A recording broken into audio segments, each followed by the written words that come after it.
طلوع صبح کا علم مرغوں کو کس طرح ہوتا ہے؟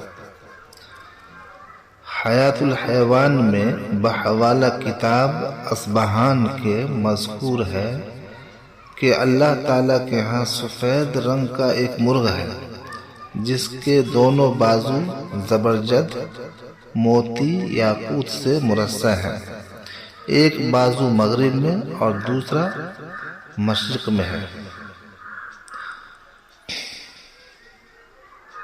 اس کا سر عرش الہی کے نیچے ہے، اس کے پاؤں ہوا میں معلق ہیں، وہ ہر صبح کو اذان دیتا ہے، اس کی اذان آسمان اور زمین کی تمام مخلوق سنتی ہے سوائے انس و جن کے، یہ دونوں اس کی آواز کو نہیں سنتے۔